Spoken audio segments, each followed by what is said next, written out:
Hi, welcome to the 12th House Podcast. I'm Michelle, your co-host and the head witch in charge here at Holisticism. Delighted to have you. Welcome back to the squirrels who have been here before, to our new squirrels. Hi, how's it going? The 12th House Podcast is a little corner of the internet where we bring together creativity, inspiration, intuition, spiritual shit, the metaphysical, the practical, tactical stuff that comes to running a business. And we bring it to you so that you can do your sacred work, so you can self-actualize, so you can be the biggest you could possibly be. It's really fun. You're going to like it, I think. So anyway, let's get into today's episode. Hi, Katie. Hello. How are you? I'm good. I'm at that stage of hair grow out where I really liked my hair, and now if I don't sleep on it perfectly, it does look like I'm taking a second grader to soccer practice, like all the time. My hair gets a little mom zone, but other than that, I'm feeling great. You know how I feel about your hair. I mean, we don't have time to fully cover that. So what are we talking about today? We are talking about a concept that honestly, you and I and everyone probably listening has some familiarity with this concept, but I wanted to bring it up because I think it's really important for anyone who's trying to deliver a message that they feel passionately about to other people. And this mental model, this framework, this philosophy on Friday is called the curse of knowledge. Katie, have you heard of the curse of knowledge? I hadn't. I mean, when I read it, I was like, oh, okay, this makes sense. I didn't have a name to a face, so to speak, but I had experienced it. I hadn't heard it in so many words. Yeah, it kind of sounds like, Indiana Jones and the Curse of Knowledge, like a little mystical or a little spooky, but it's a really common framework or thing that people experience, mental model that people experience. Basically, once you've acquired a wealth of knowledge or an expertise in your craft or in an area or on a concept or topic like astrology or writing a book or journaling or podcasting, you're a genius, right? Everything that we all work towards is becoming better and better and better at our crafts, spending 10,000 hours practicing. But there's a catch when we get to that genius level or that expertise level. Sometimes in our geniusness, if that's a word, we lose our relatability to the people around us. And it can actually be a curse because we're not able to communicate that expertise or that knowledge to an average person or to, honestly, anyone who's below us expertise wise, which means that we can't really look like experts to anyone that we're talking to because we're not able to communicate our message. It's kind of like this phenomenon where we get so immersed in our own expertise that we forget what it's like to not know what we know. Have you ever experienced that before, Katie? So many times. And I think when I was thinking about my experience of this, reading about the curse of knowledge from your notes, one thing came to mind, and I think we'll get into this more, but the things that I take for granted that I'm good at naturally, that come naturally to me, that I know how to do without, I didn't necessarily have someone sit down and teach me. I accumulated the knowledge.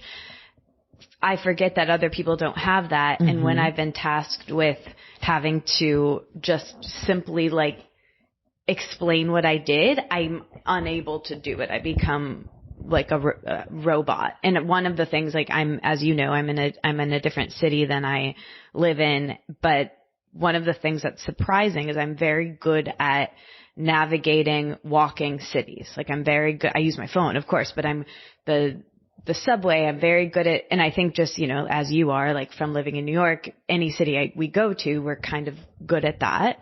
And I take for granted that other people, when I explain that, I don't explain, but when you leave the subway, you need to look at which way the train is going, and it's best to look at which door to go out. There's all these little steps that I don't even clock because I've just done it a bunch. Right. It's almost like, well, duh. You don't even think about the process because it's second nature to you or it's innate to you. And, we maybe get caught up in the jargon or the abbreves or, the shorthand for whatever our industry language is. And that makes it even more alienating to anyone that we're talking to about it. I have this really good quote. There's this book, I don't know if you read it, called Made to Stick, Why Some Ideas Survive and Others Die. And this concept of, the curse of knowledge is like sort of core to this whole book, and like why these two brothers who wrote this book, Chip and Dan Heath, why they think there are certain ideas that are super sticky and why other ideas that are maybe even better but aren't sticky, like why they don't work. And so Chip and Dan Heath say, lots of us have expertise in particular areas. Becoming an expert is something, in something means that we become more and more fascinated by nuance and by complexity. And that's when the curse of knowledge kicks in and we start to forget what it's like to not know what we know. I know for me, this is the story of my fucking life, dude. The more I adore something, the more I get sort of like caught up in the fabric of it, the tiny nuance and details, the things that probably no one else really cares about. And I become so hyper focused or fixated on these like sort of tiny concepts that I sometimes lose the forest for the trees when I'm explaining why I care about it to somebody else. They're like, this is boring and you're a little bit crazy. And I'm like, but can't you see how everything's connected? And I'm certain that there are people who are listening to this episode who could probably relate to this.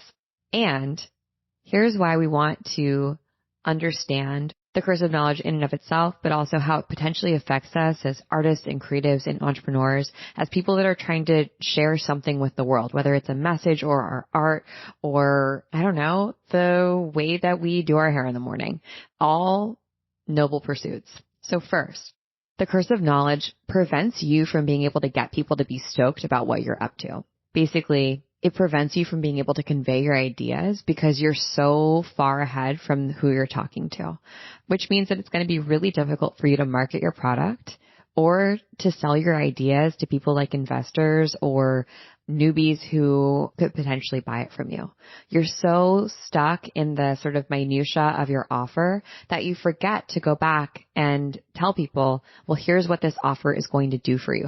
This is how it's going to change your life. This is how you can use it in your life. And instead we're caught up on, but I'm going to give you this bonus, or there's this really cool chapter on XYZ detail. And we forget to connect the dots for people. This is why this is going to impact or change your life. I told you before we started recording, I've used this in conversation since we started talking about this curse.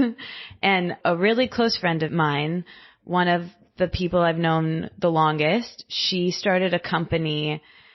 She was always good at cooking. She actually went to fashion school, but just enjoyed cooking. And she was a real wellness, she's making green smoothie right alongside with me. She was actually I worked at Kind, like the bars, as you know, Michelle. And she was the first employee that I hired. And we, of course, became great friends. And we kept in touch. And she would always make food for me all the time. I'd be like working away on my computer and she would make me food. And then she starts this private chef company. She ends up moving to Boulder, Colorado for athletes. So she has all of these athlete clients and, in hockey and basketball and, whatever. Yeah. I was going to try to name some, which I definitely can't do. And then she did that in all sorts of markets. So then she has a team of chefs that she trains, that she makes menus for, that she develops like her style of cooking that's very specific and uses only these ingredients and this standard of whatever. She gets married. Her husband now works in the business with her, and she expands to LA, and I'm like, who do I know that's a chef? I have another really close friend from New York who happens to also be a private chef. She lives in Topanga. I connect them. She becomes one of her chefs. So now she has all these chefs, all of these systems. They use Slack, which I now know about as well because we use it here too. They use, I'm trying to get them on Notion, but they're using all of these systems, right? And I'm speaking with her last night and she's saying that she wants to have a baby soon and she is just really wanting to get out of the business. And they hired my friend Carolina to be the chef coordinator. So now Carolina does all of the coordinating with all the chefs. So Amanda doesn't do that. They hired someone to do the menu development, which is all of that. And then they hired someone to do, I'm forgetting something else. So basically there's now 4 people on the team. And she's speaking to me of like, I really want to be out of the business, but it's just, I cannot seem to get anyone to, they're great people, but no one does it like I do. No one cares like I do. No one can understand what I'm telling them, even though I go through all the steps, and I could just hear her frustration. I could hear her frustration. And I had thought that this episode was like up, even though it hadn't been recorded. And I was like, actually, I have an episode of holisticism I'm going to send you. And then I was like, oh wait, we haven't even recorded it yet. So I then had to explain to her the curse of knowledge, because I was like, actually, I have an outline for you to read.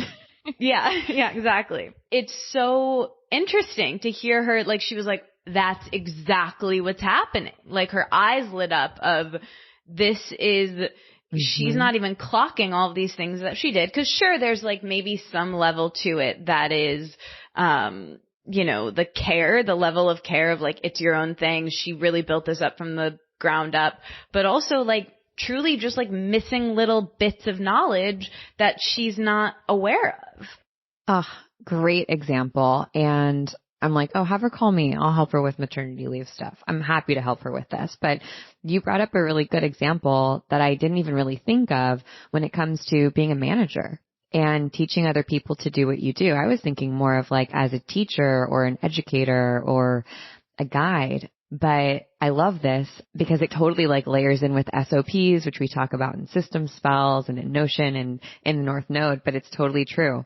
Most of the time when we sit down to explain something to someone, a step-by-step process of how we do things, we really start with like step 37 as opposed to starting with step number 1, because we don't consciously think about step number 1. For example, like coming up with podcast ideas. Like if we really were to say, okay, what is the very first step in thinking about a podcast idea? It wouldn't be write out 10 ideas. It actually would be go look at the last couple of podcasts that have gone up and rate on a scale of 1 to 10. Were they fun to record? Did they take a long time for us to research? Did we enjoy them? Did they do well? Think about what all of that means. Aggregate that information. What are you pulling from that information? Based on those trends, what are some more, concepts? Like there are so many more steps that we kind of just do offhandedly in our own brains that we take for granted because we're used to doing this stuff, right? And same thing if you're a doer, if you've created a company, you just kind of do it, right? And you don't really know how to like, quote unquote, I don't know, capture your secret sauce. And really the practice to capturing the secret sauce is just going all the way to step number 1. And like, if you had to explain it to a 5-year-old, how would you explain how to do it? Or if you had to explain to a robot how you do what you do, and some people will take offense to that. But if you had to explain to a robot how to do what you do, where would you start? And I think that this is a slightly different flavor, because I'm sure that there are people who are like, well, a robot can't do what I do. And yes, that's true. But there is very little, even creatively, that can't be systematized. Like there are very few things in the world that can't be systematized. Now, the details and instructions might need to be really, really, really, really, really detailed and specific and clear and minute, but you could ostensibly create someone a sort of recipe or a to-do list or an instruction or a guide to thinking the way that you think and making decisions the way that you make them. It would be really challenging for you to try and write all that down, but you probably could do it. It just would take a really long time. That's a bit tangential, but yes, the curse of knowledge, exactly.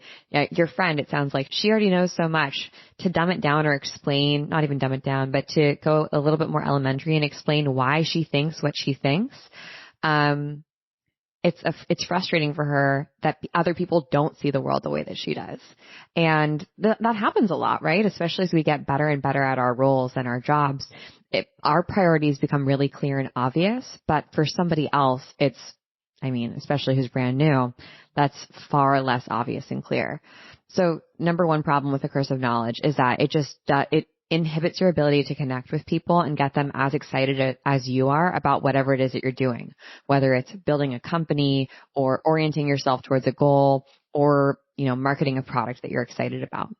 But the curse of knowledge also can prevent us from feeling that whimsy and imagination and freedom when it comes to planning out our next steps, because we know so much. We kind of assume that we know how things are going to go. we assume because we've had experience that, oh yeah, when I launch a book, this is how it goes. I've already launched 3 books. Or when I onboard a new client, it's usually going to go about like this. Or when I set up for an event, I can expect that this number of people will be there and it'll probably look like this if I follow all the instructions, right? But, there's what is that landmark idea? Landmark, put an asterisk next to landmark forum because that's a culty conversation for another day. But there's one concept where they say, my fist is everything that I know. Everything outside of my fist is what I don't know. And there's way more stuff outside of my fist. There's way more that I don't know, right? And we kind of forget that when we're an expert in something because we feel so solid and secure. And that's great. We're not dealing with imposter syndrome, which fucking rocks. It rocks to feel confident, but we can put our blinders on, I guess, in a way when we feel like we know exactly how the path is going to lay itself out for us because we've walked it so many times before. There's always a possibility, a potential, a percentage that things are going to go differently than we expected. And that's both intimidating and liberating because that means that there's still unknowns out there. Yeah. And I think it can be frustrating. There can just be a real frustration to this because I've found this in relationships a lot where someone's just asked me a very gentle question of laundry related or, dishes related, right? Where you're yeah, it's like this, of course, obviously. But I think it's when our brain goes, obviously, that's often when curse of knowledge has come in, and it's not obvious to everybody if you have to use that word usually. Mm-hmm. Yep, totally. One thing about me is that I am very, very lazy and it's confusing because I'm really good at working really hard, but in my core, in my soul, I'm really a slug. I'm a slug on the sofa. That is my true calling. And the more often I can be blob, the happier I tend to be. And so, running a business doesn't necessarily work cohesively, isn't necessarily synergistic with big blob energy, but I found it's actually more doable than one might think. And that's why I created Creators Cashing In. Creators Cashing In is one of our Notion for Magical Baddies classes, meaning it's taught live inside of Notion and you get tons of Notion templates to go along with the course. It's our Notion for Magical Baddies class that I created for the creators among us who make content and want to get paid for it. If you're a writer, if you're a podcaster, if you're a teacher, a guide, if you're someone who wants to run a community or has a community, but you haven't figured out how to make it a fair energetic exchange for the work that you do, Creators Cashing In is for you. And really, like I said, I'm lazy. The reason I created it is because these businesses, while so fun, can be really emotionally exhausting and really just time intensive, especially if you're unorganized and you don't see how everything comes together. And for the nonlinear thinkers among us, myself included, that part, getting it all organized, prepped, systematized, can be really, really difficult. And in the muddling through every single day and always feeling like you're behind deadline and you're not making enough money and you're not sure if the next step that you're making is the right one, not only does that just objectively suck, scientifically, it makes your creativity plummet by, at least 400%. Allegedly. And the point of Creators Cashing In is to help creatives like you and me, nonlinear thinkers, get organized, get clear, and monetize the incredible content and knowledge that they're already sharing with the world. So, good news, Creators Cashing In is open. Doors are opening, and I would love to have you in the course. I won't be teaching this again for at least another 6 months, but it's one of my favorite things to teach, and there's a ton that I've added into the course this time around. So, if you're thinking of running a digital course, selling digital knowledge working products, building a community, monetizing your podcast or your email newsletter, this course is for you. I'd love for you to join us, and you can learn more at the link in our show notes.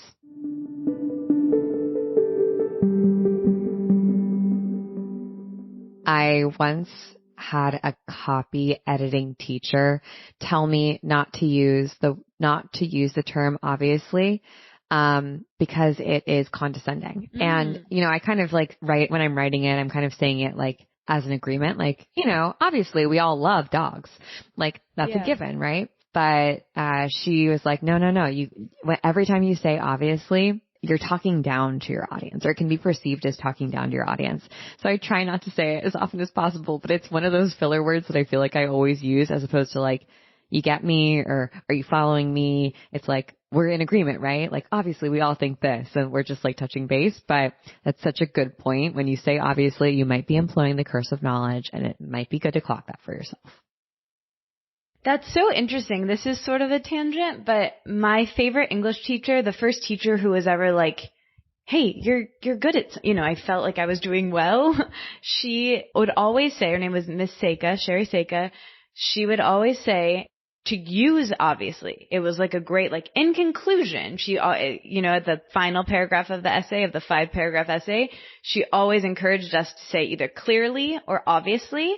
And I remember distinctly in class her saying, I like to use obviously because it makes people feel dumb. And that's kind of like now that I hear that, I'm like, wait a minute, that is mean and not my vibe at all. But it's just funny because you had a teacher tell you one thing. I had a teacher tell me another thing. I mean, everything is so subjective, but I agree with your teacher. Like, I don't actually cause it's sort of saying the same thing as duh, and it's impatient and it's not very nice. And I think the curse of knowledge as a whole forces us to slow down and be kind to someone. And I have this problem a lot with I think many of us have been in this experience, this scenario with my mom when she's asking me a technology question about her phone, or about, I think this is a good example of this for all of us, or with someone of a different generation where, I mean, I was going to say I'm about to be this in 2 seconds, but like, I'm this now. Like, I can barely work I feel like I'm essentially a boomer at this point. But she'll have a very fine question, but I'll be like, yeah, how can you, of course you do the turn it on that, I'm like, I make it, it's because it forces you to slow down and think about your process and consider something. And it's hard to move quickly through that. Yeah, I can deeply relate to that as someone who is not a very patient person. And also, like, my nature, I would say, is impatient, which I'm trying to work on. And that's the task of my life. But also, as someone who hates asking for help, I feel like the curse of knowledge is like a double whammy for me, because I'm like, Google it, in my brain sometimes. Like, if you don't know why I'm doing something, like, maybe Google it, or like think about it for a second as to why I might be doing this thing. And that's definitely not me that's like the shadow side of Michelle, right? When I'm like, I haven't gotten enough sleep and hadn't had enough to eat, and like, I'm just feeling my most impatient. Curse of knowledge is like, we'll bite your head off. But it's understandable though. Like, it is and it isn't. Like, we all have to start somewhere. And actually, like, when we have the curse of knowledge for ourselves, I think it's actually like a very negative self-talk, where I'll say that to myself, like, don't ask that question, Michelle. That's stupid. Like, just figure it out. Like, why can't you figure this out? You're so dumb. Or, if you just took 2 seconds to think about it, like, I would never say that to somebody else, but I would totally say it in my own internal voice. And I think that that's one sneaky way that the curse of knowledge gets us too. It prevents us from being able to start things fresh and new with that, like, sort of naivete, without that beginner's mind. I think we block ourselves from the process of newness when we're used to the curse of knowledge, when we're used to being experts in something else, because we're afraid of looking stupid, or we're afraid of not having the answers, because we feel like we've had answers for such a long time. So I guess it's like probably more practice in self-kindness and like self-empathy, compassion than even for like somebody else, Yeah, absolutely. It does make the process of whatever you're doing, it slows you down. And that can be really frustrating. Like, to your point about that being you not at your best, it makes sense because you're trying to get through. You're trying to run a business. You're trying to run a team. So it makes sense that would be a route it's adaptive. You're trying to move forward, but in the slowing down bit can, doesn't seem like the correct option in that moment. So it's understandable. It takes knowing this curse. the cool thing about, I think, the curse of knowledge is knowing it, seeing it, clocking it for yourself, and then sort of adjusting your path so that you don't fall into the trap of the curse of knowledge is not only illuminating for whoever you're talking to, but it's also illuminating for you. So first and foremost, when we feel ourselves sort of like stumbling into that trap of the curse of knowledge, just put yourself in the shoes of the person that you're talking to and imagine what it's like to be hearing that knowledge or that information for the very first time. And that typically means that we just need to simplify our language a little bit. We need to slow down. We need to use things like stories to be a little bit more relatable. We want to like avoid jargon, the stuff that honestly kind of takes the humanity out of the doing, out of the like processes. Katie, I was on a call a couple of months ago with someone who wanted to do some partnerships stuff with us at Holisticism, and they had worked in like corporate America and tech for the last couple of years, and they were in their 20s, and they just kept using all of this jargon, like so much jargon about partnerships and blah, blah, blah. And I know that kind of what they were trying to do was come off as like as expert, as someone who I could trust, but really it was just so alienating. And it wasn't because I don't understand partnerships. It was more because I don't really work with people who use a ton of jargon on a day-to-day basis. We all like talk like regular people. And it was, even though I totally could follow what this person was saying, it was just so off-putting that when I got off the call, I was like, ugh, man, I just like don't even want to have a conversation with that person again because I just want them to talk like a person. Like they're talking like a robot right now. And I just want them to talk to me, Michelle, you know? It was so weird. Yeah. My old boss at Kind, actually, she would always call that peacocking. And you can spot it from a mile away. Yes.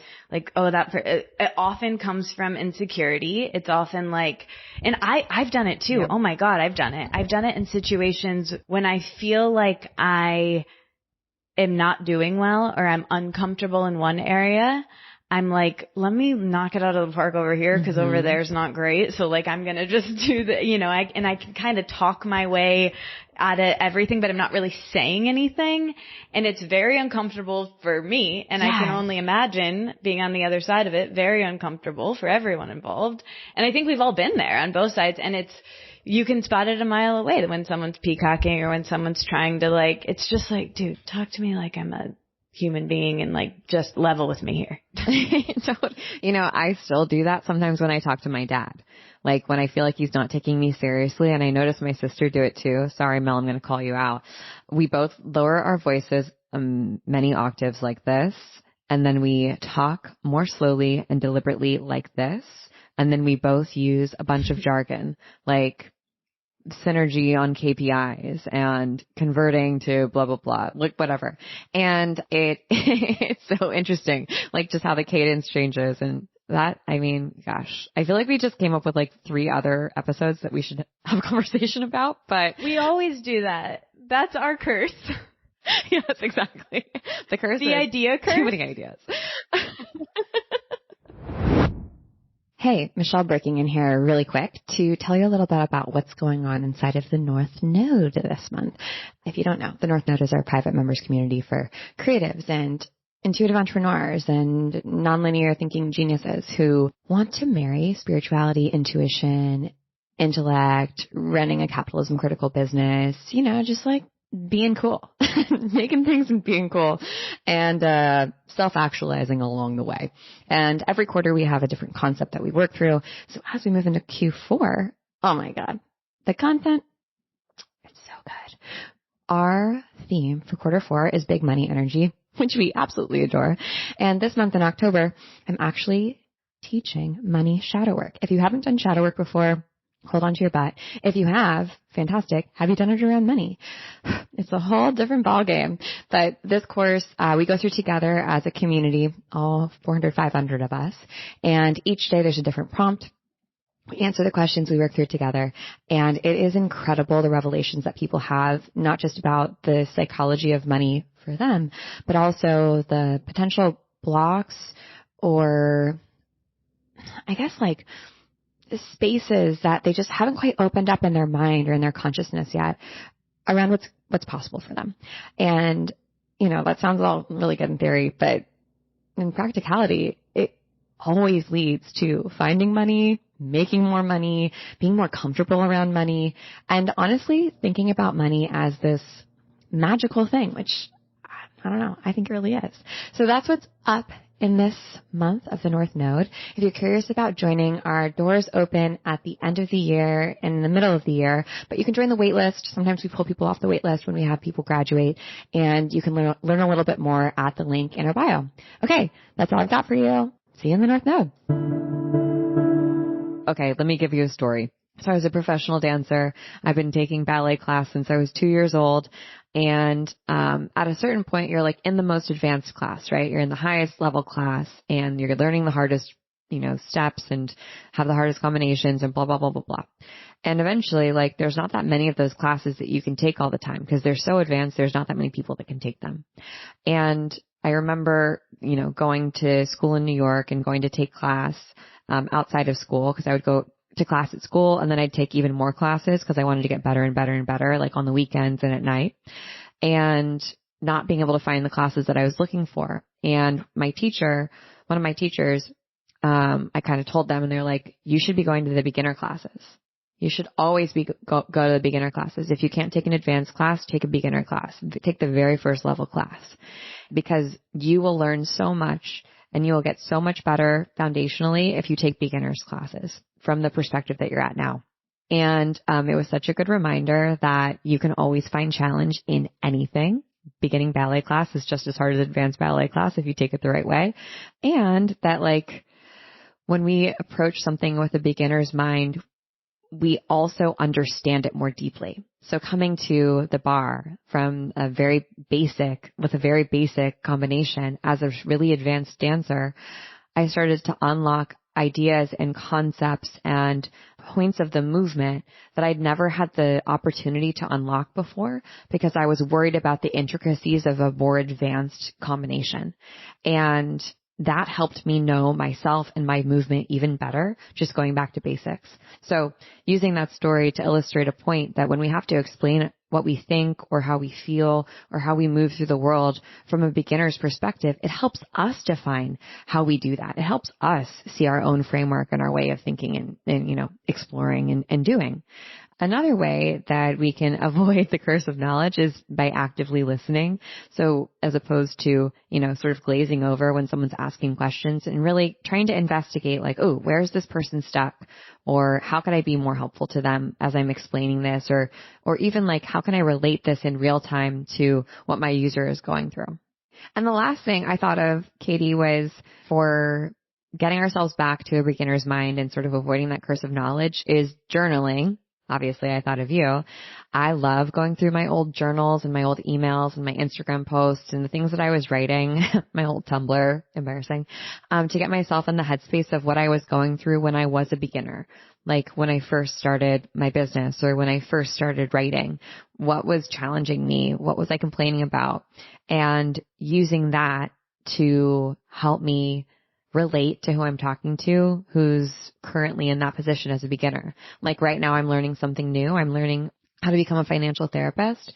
And so right now I'm taking a lot of notes for myself as to like when I enter and start looking at financial education content, like how does it make me feel? What don't I like about it? Because I've never been interested in financial education content, but now that I'm dipping my toe in it, I'm starting to notice a lot of things where I'm like, oh, gag, I never want to talk about that, or that's so boring, or that makes me want to break out in hives, and I'm definitely not going to click on that podcast to listen to because it sounds terrible, which I'm sure, I'll lose that connection as I become more and more sort of entrenched in this area. What about you as the journaling queen? Do you ever think about that? I think that's a really good example of how journaling can be like technically very useful. I think people often think about it as processing emotion. Like somebody said to me when the book was coming out and I was doing I wrote a book about journaling called Let It Out many years ago. A classic. And I would do all this media. I went on like the local news and I was doing so many podcasts talking about the same thing over and over again, journaling.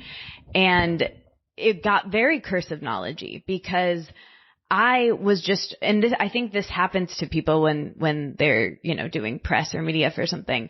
You're explaining the same thing over and over and over again, and trying to keep it fresh for yourself, trying to also like hit your marks and make your points. And I think this comes into play with teaching too. But it got to the point where it was very hard for me to teach about the concepts that I had written in this book because I had sort of, like you said, lost the interest of it. But one thing that sticks out to me is there was a reporter in Detroit who was like, it's so funny. Like, I always think of journaling as being really negative. Like, it's what I go to whenever I'm really upset. That's the only time I would ever journal. And that's, it's sort of this SOS. And that really helped me because I was able to like put myself in the shoes of that individual and be like, oh, actually, okay, there are two, and this became a concept that I've like since used with journaling where I'm like, okay, there are two types of journalers. There are people who are SOS journalers and there are maintenance journalers. And, we can flip flop between the two, but I think putting yourself in the shoes of someone is really helpful. And you can do that with yourself. That's what you're saying, Michelle, of putting yourself in your past shoes of, going back into your old journal. And it can be sometimes very uncomfortable sometimes. And I think anytime, I've been on both sides of this entire conversation of, if we look at this from a teaching perspective, I'm trying to explain something that's a bit abstract to begin with. But to your point about steps, like for me to even come up with that curriculum, I had to like completely take a step back, essentially journal, and use this exact tip that you're giving to cleanse myself of the curse of knowledge, so to speak, of be like, wait, how do I even write? Like, how do I need to feel? What combination do I need to get correct? And then it was like, okay, so I need to get the creative combination right. Let's define what a creative combination is. That's module 1. Or, as you know, I've taught podcasting, right? And that was kind of the same thing. Like somebody told me to make a podcast course and I was like, I don't really know how to do podcasting. Like, I don't know. And I had to be like, okay, you do know. You just need to sit down and like make some, yep. What do? You need to write it down. And what would someone else doing it need to know? You need to figure it out. So anyway, it's so much slowing down, which journaling is all about, forces you to do. Mm-hmm. That's so well said. And one of the reasons that I wanted to dive into the curse of knowledge is because Creators Cashing In is coming up. It's this class that I've been teaching since 2020 on how to create courses, create membership content, create paid content, basically to get paid for what you know, to be a knowledge worker. And so many people, write in as their FAQ or, as a frequently asked question, like, well, what if I don't think I have anything to share? What if I don't, I'm not an expert in anything. I'm not particularly good at anything. And the truth is that's bullshit. There's a lot that you're really good at. You just don't clock it for yourself because it comes to you naturally.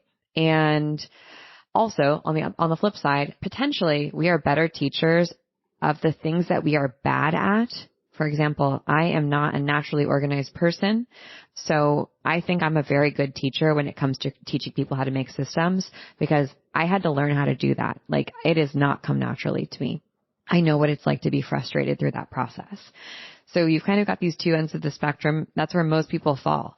What they're naturally sort of gifted at that they don't even think of as something that they could teach other people because they just take for granted that it comes easily for them. And they're like, well, why would anyone want to learn how to bake a cake? You just follow the instructions and it comes out well. That's not most people's experience. Or the opposite. Oh, I have to work really hard to do this thing. Why would anyone want to possibly learn that from me? For that exact reason. I think I've said this on the podcast before. My best dance teachers were the dance teachers who could not do a double pirouette, could not jump high, had, sickled feet, who weren't naturally gifted. They had to work 10 times harder than the sort of naturals, the people that had all the potential to learn how to sort of execute. And that meant that they had so many more tricks up their sleeve to help me learn how to execute. And they were my favorite teachers. So the curse of knowledge, that's why I wanted to bring it up. We have so much at our disposal, not only to share with the world, but also to potentially monetize and to become teachers of. And there's probably more in your back pocket than you might realize that you have access to. So maybe run your life through the curse of knowledge and perhaps think, where am I avoiding what I'm really good at? And what could I maybe help other people with or teach other people that I've been waiting to become that perfect expert in, that I don't need that. Like, it's not necessary. I can just start now. Those are two really good journaling prompts I think people can take away from this episode and, go into Creators Cashing In with, like, hit the ground running in that course if you filled out some journal prompts on those 2 points. Yeah. Do you think that the phrase, those who can't do, teach, is true or relates to this? Maybe, but also no. I mean, well, let me divorce myself from just the phrase in general. Those who can't do, teach. I think, like, just on surface level, if you can't do something well, like let's say my sickle pickle teachers, you are going to be a better teacher at it because you really have to understand it. You can't, like, innately do it. You're learning step by step. And then I guess the second question of, like, if you're not doing it as an expert out in the world or a genius out in the world, then maybe you're taking the time to teach it. I think that it's not necessarily that, right? There are a lot of people who are experts or geniuses at something, let's say painting, and you're an amazing painter. You're a genius painter. You want to spend your time painting. But I imagine at some point, maybe you don't want to just paint by yourself. Maybe you want to sum up what you've learned over years and years and years of, blood, sweat, and tears, with your canvas. And maybe even, like we said before, you want to understand your own process better. And what better way to understand yourself and also share with other people, like a gift with other people, than to teach them how to do it too. I mean, I learned so much about myself as a writer or just as a person, as a creator, when I'm teaching other people how to write and create. It really does inform, like, how I show up to my own practice. What do you think? I agree. I think that again, I keep saying this, but it slows you down. It forces you to think about your process from the questions that you get. And funnily enough, like, we talk about George Saunders a lot, you and I, and mm-hmm. I think it's even come up on this show before, but I know that he's spoken often about he always does his best writing. It's sort of a cliche, but if you have a lot to do, give it to the busy person. And he always says he does the best writing when he's working at Syracuse, when he's teaching at the same time, even though when he goes away to write a book, he doesn't get as much done. So there's something to that, but he's spoken about, I've heard him talk about it on podcasts, that, like, it actually helps his writing, being around the energy of his students, having to share about process. So I think that's one really good example of that. And then, I kind of like the word obviously, like, I think that phrase is a bit mean.